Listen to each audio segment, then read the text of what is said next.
ओ भाई अब तेरी वीडियो वायरल होगी, देख इधर को, देख इधर को, इधर को देख दो वीडियो बना वीडियो जल्दी से इसकी बना। कंपनी गार्डन में देखो ये मुसलमान की लड़की हिंदू के साथ घूम रही। अस्सलामुअलैकुम दोस्तों, वेलकम टू सेकुलर मियाँ भाई चैनल। दोस्तों इस वक्त इधर देखो उधर भागवा लव ट्रैप के किस्से छाए हुए हैं। वजह है भागवा लव ट्रैप के केसेस में ज्यादा इजाफा। कल महाराष्ट्र के औरंगाबाद में भी इसी तरीके का एक वीडियो वायरल हुआ था, जिसके बाद वीडियो वायरल होने के बाद पुलिस वालों ने फौरन एक्शन लेते हुए इसके ऊपर केस रजिस्टर कर दिया। इस मामले में पुलिस वालों का क्या कहना है, पहले सुन लेते हैं। इनके बारे में जो सोशल मीडिया पर जो वीडियो वायरल हुआ उसके रिगार्डिंग ये घटना 24 तारीख की है और उसमें वो जो लड़की यहाँ बाहर गांव की है और यहाँ पढ़ने के लिए आती थी, तो उसे कुछ लोगों ने बेगमपुरा में ये बीबी का मकबरा देखने आ गई थी। तो उस समय कुछ बच्चों ने लड़कों ने उसको मारा पीटा वगैरह ये कर दिया थोड़ा सा। तो उसमें जब हमको जैसे मालूमात पड़ी तो उस समय हमारे जो ऑफिसर हैं या स्टाफ है वो वहाँ पर उनको वहाँ स्पॉट पर गया और लड़की को लेकर आए थे। उसको पूछताछ भी किया, क्या कुछ नहीं किया वगैरह। तो वो लड़की को और रिपोर्ट देने के लिए भी हमने उनको तकरार के बारे में उनको कहा और उनके जो घर वाले पिताजी वगैरह हैं उनको भी मालूमात दे दिए और मालूमात देने के बाद पिताजी वगैरह सब आए थे। तो उनका कहना है कि हमें कोई इस चीज में कोई तकरार सब पढ़ना भी चाहिए और हमें भी हिंदी में पढ़ना नहीं है। तो और जब हमने उनको कहा कि हम जो भी लड़के हैं जो भी लेकिन उन्होंने थोड़ा से मना कर दिया। सबसे पहले मीडिया से बात कर रहे पुलिस वाले को जरा करेक्ट करना चाहूंगा। मीडिया में ये कह रहे हैं कि कुछ लड़के लड़की को मार रहे थे। लड़की को कोई भी लड़का मार नहीं रहा था, फोन छीन रहा था उनका। लड़की के घर वाले कल पुलिस स्टेशन को आए थे और साफ कह दिया है कि उन्हें कोई भी केस रजिस्टर कराना नहीं है और वो इस मैटर के अंदर पढ़ना नहीं चाहते। जाहिर सी बात है लड़की के घर वालों को लड़की की इन हरकतों के बारे में पता नहीं था, अब पता लग चुका है, इसीलिए वो अपनी लड़की को उम्मीद है कि समझा लेंगे। घोड़ी मीडिया वाले इस वीडियो को जानबूझ के ब्लर करके बता रहे हैं ताकि लोगों को यह बता सके कि कुछ मुस्लिम नौजवान मुस्लिम लड़कियों को पीट रहे हैं। आपको बता दूं कि इस लड़की को पीटा नहीं गया, न मारा गया है, ना खरोच तक लगी है। तो आमीना सैयद ने हिजाब बैन को लेकर किस तरीके से कर्नाटक सरकार को जवाब दिया है, आइए देखते हैं। उतारेंगे आप किसी हिंदू महिला को बोल दीजिए अपना घूंघट उतार चलिए, नहीं हम क्यों, तो हमारे ऊपर क्यों ऐसा बोला जाता है कि आप हिजाब उतार के घूमिए, हलाल। ये हमारे खाने तक तो आ गए, हलाल मत खाइए, ये हमारे पहनावे तक भी आ गए, हिजाब मत पहनिए। तो भाई तुम अभी हमें ये बताओगे कि तुम हमें खाना क्या है, हमें पहनना क्या है, क्यों? ये देश के अंदर सभी का खून एक बराबर से शामिल है, किसी के बाप का देश नहीं है। और मैं समझती हूँ कि इस देश की जनता पागल नहीं है। सबसे पहली बात तो आप एक चीज़ समझिए कि जब हिजाब का मुद्दा हो रहा था तब वहाँ पर यूपी में चुनाव हो रहे थे। बिल्कुल आपको ये याद होगा शायद, क्योंकि देखिए आप लोग तो गोदी मीडिया से आप लोगों को याद भी नहीं होगा।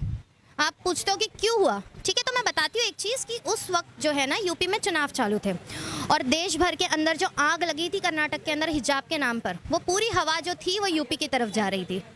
आप समझ रहे हो एक चीज़, ये स्ट्रैटेजिकली ये मेंटालिटी है लोगों की कि पूरा ये माइंड डाइवर्ट करना था यूपी के चुनाव को जीतने के लिए, इसीलिए कर्नाटक के अंदर एक आग लगाई गई थी।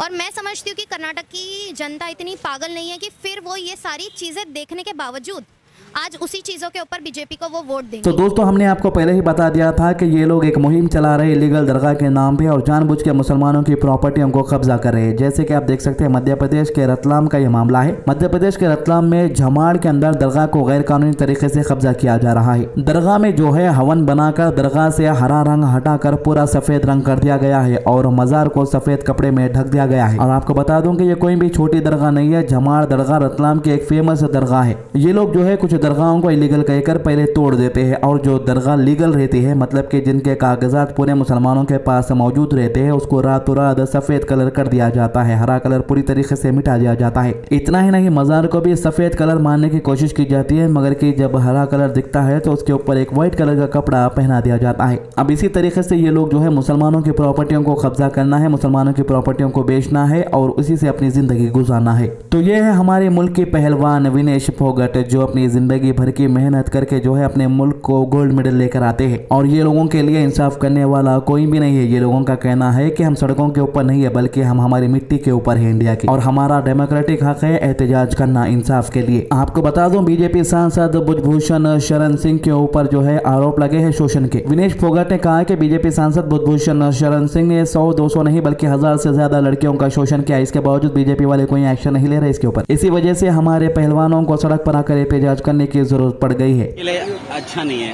वो। हम रोड पे नहीं है जी, हम अपने देश की जमीन पे हैं। ये हमारा अधिकार है, स्वतंत्र भारत के नागरिक मैं बोल रही हूँ ना, ये हमारा अधिकार है। तो रोड पे अगर आपको तकलीफ हो रही है देख के, मैं उनकी भावनाओं की कदर करती हूँ। उनको तकलीफ हुई इंडिया के स्पोर्ट्स के प्रति, अगर उनको तकलीफ हो रही है तो वो आ सकती है हमारे साथ में, हमारे दुख समझ सकती हैं या हम उनको शेयर कर सकते हैं। इसमें कोई पीटी उषा में हमने कमेटी बना दी, लेकिन एक सिंगल टाइम फोन कॉल करके मैसेज करके या मिल के कभी जानने की कोशिश नहीं की कि आप लोग कैसा फील कर रहे हो, आप लोगों को सपोर्ट मैं कैसे दे सकती हूँ। कुछ भी सिंगल मैसेज सिंगल कॉल कभी नहीं आया। तो फोन कितना सेंसिटिव है वो तो हमें पता है कि इसने हमारे साथ में कितना सेंसिटिव तरीके से बिहेव किया है। देश की अदालत में हम इसीलिए आए हैं। वहीं जंतर मंतर पर एहतजाज कर रहे खिलाड़ियों पर पीटी उषा अध्यक्ष भारतीय ओलंपिक संघ दिल्ली से कह रही है कि अगर उन्हें कोई समस्या है तो उन्हें हमारे पास आना चाहिए था, हमसे बात करनी चाहिए थी। हमारे पास आने के बजाय वो सड़क पर उतर गए हैं। ये खेल के लिए अच्छा नहीं है। कमीशन है वो लोगों को पहले थोड़ा तो डिसिप्लिन तो होना चाहिए, है ना।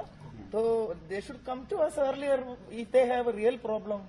Instead of coming to us, they have gone straight away to street. No, it is not good for the sports, not only for the residents. Deadline दिया गया था, डेडलाइन पे उनको रिपोर्ट नहीं मिली, उसका वो गुस्सा वो बता रहे हैं।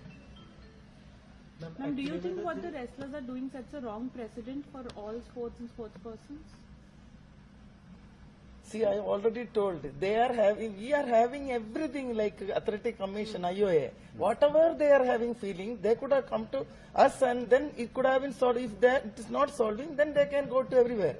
But instead of that, they are going straight away to street. It is not good for the sports.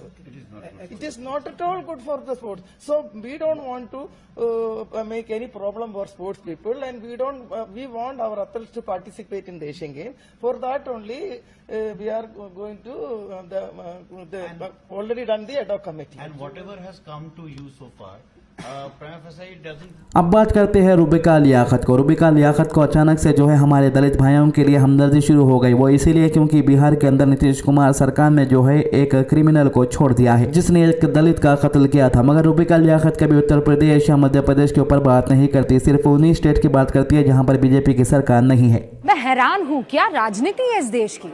Bihar में एक बाहुबली, एक हत्या का दोषी, सजा याफ्ता शख्स आनंद मोहन जिसका नाम है, वो आज भोर रिहा हो जाता है। और वो तो इसलिए भोर चुपचाप रिहा होता है क्योंकि कल से हमने इस मसले को मुद्दा बनाया हुआ है कि आप किसी सजा याफ्ता आरोपी को जी श्री 1008 जैसी उपाधियां कैसे दे सकते हैं। मासूम बेचारा इस तरीके की बातें उसके लिए कैसे कह सकते हैं। और हम आज भी इस बात पर कायम है। आपको आज वो FIR दिखाने वाले, ये लोग कह रहे हैं ना कि ये तो बलि का बकरा है भाई आनंद मोहन, बलि का बकरा हम क्यों मानने को तैयार नहीं है। हमारे पास FIR की कॉपी है। आज शाम 5 बजे इस FIR की कॉपी में वो जो राज दफन है आपके सामने रखूंगी और ये सवाल पूछूंगी हुंकार भरते हुए कि इतने बुरे दिन आ गए हैं हिंदुस्तान की राजनीति के कि आप किसी माफिया, किसी बाहुबली के बगैर अपनी राजनीति नहीं कर सकते। आज की अच्छी बात, हुजूर सल्लल्लाहु अलैहि वसल्लम ने फरमाया, एहसान जतलाने वाला